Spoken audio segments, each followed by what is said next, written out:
Good afternoon. My name is Trevor Bottomley from T-Box Music with another lesson from Yorkshire, and this time we'd like to talk about the musical staff or stave. What is it, how is it constructed, and what is its function? In the following tutorial we will demonstrate all aspects of the musical staff. The staff can also be called a stave, but for this presentation we will call it the staff. We'll show how the staff is constructed, a selection of the musical symbols related to the staff, the notes that sit upon the staff, and the notes that sit above and below the staff, which are called ledger line notes. In this graphic we show the construction of the single staff, which has 5 horizontal lines. There they all are, 1, 2, 3, 4, 5, which create 4 spaces. 1, 2, 3, 4. This also can be called a pentagraph, pent being 5 of course. The staff is where we place the notation of various symbols in a musical piece. The notes are placed by the various pitches and the symbols, which we'll show later represent instruction for the different aspects of playing of the music.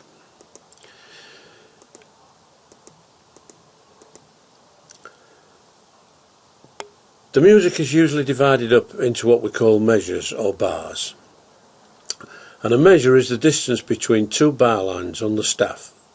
The time signature indicates beats to the bar or measure, so 4/4 time would represent 4 crotchets, which are quarter notes, to be played in each bar.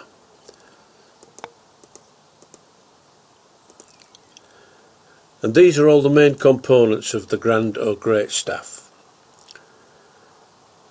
That little squidgy thing at the front there that looks like a seagull, that's called the curly brace, sometimes called an accolade brace. There we have the treble clef, the bass clef, and this is the systemic bar line that joins the 2 staves together.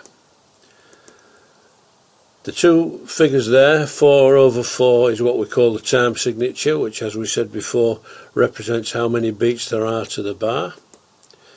And as the music is divided up, we call these bar lines. A double bar line is where there's a change in the music, either key signature or time signature, or anything that changes in the music itself. The repeat from here bar line indicates that the music has got to be repeated either to the beginning or to the next bar line, which is the repeat to here bar line. And there again we have the semi-breve rests, a repeat to here bar line, and the end of piece bar line. When music is played by a solo performer like a pianist or harpist, the music requires both the bass and treble clef to be played simultaneously. Because of this we create the grand staff, which is the 2 staves joined together with the curly brace and the systemic bar line. The upper staff is for the treble clef and the lower staff is for the bass clef. The treble clef is usually played with the right hand and the bass clef the left. There we have it, the treble, or it's sometimes called the G clef. The treble clef, also known as a G clef as a symbol, is similar to the letter G, and also the middle of the clef curls around the second line of the upper staff, the second line representing the note G. Here we have the bass or F clef. The bass clef is also known as the F clef, as the 2 dots to the front of the symbol sit above and below the 4th line of the lower staff, the 4th line representing the note F. The curly brace is a symbol at the front of the grand staff which connects 2 musical staffs when the music is to be played simultaneously. It also is referred to as an accolade brace. And here we have an explanation of the component parts of the grand staff. The single bar line. A single bar line separates the sections of musical measures on the staff in a piece of music. A double bar line indicates a change in the music, such as a new section or key signature. The end bar line indicates the end of a piece of music, and the repeat 2 bar line indicates the end of a musical section repeat. If there is no repeat 2-bar line, go to the first double bar line or the beginning of the music. Repeat here bar line.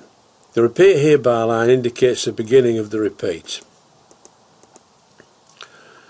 Now we're going to show you all the notes on the lines and in the spaces on the staff in the treble clef. Below the treble clef, the first ledger line is middle C. Next note we have up just below, the first note below the staff is a D.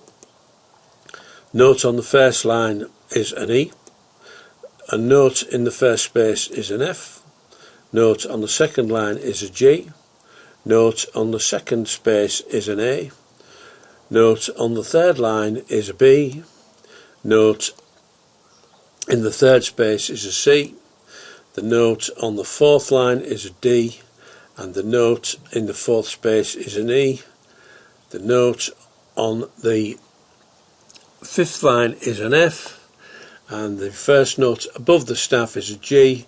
And the first ledger line above the staff is an A. The first note below the staff is middle C and is a first ledger line.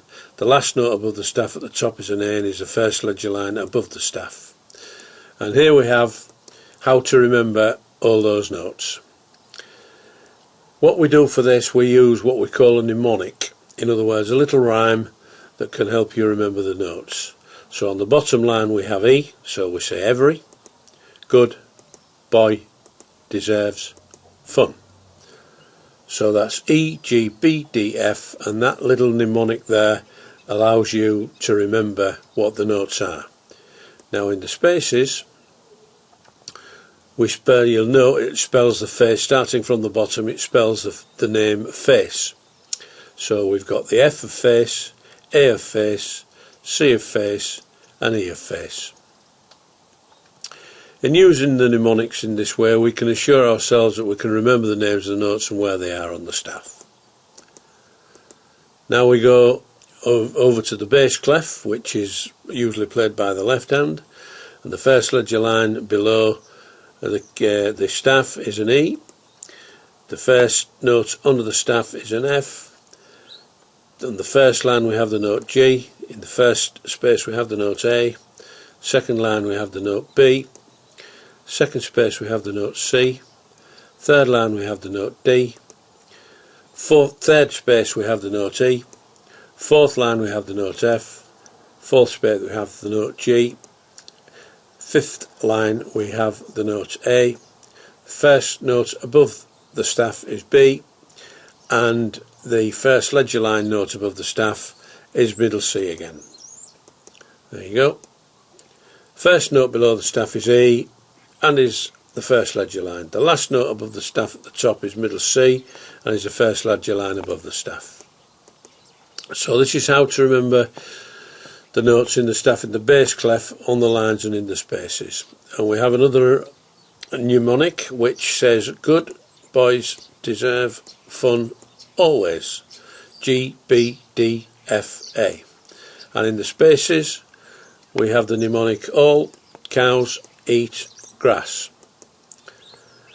These are the mnemonics we recommend for remembering the notes in the bass clef. You can of course make up your own if you so wish. And when reading music we always start from the bottom line. Now in this graphic we have a part keyboard showing all the white notes. The arrows indicate the positions of the same notes on the staff. So starting at the bottom we have the note E, which is the first ledger line below the bass clef, the bass staff I should say. And the next one we have is F, G, A, B, C, D and so on, right up through to the treble clef with the last note being A.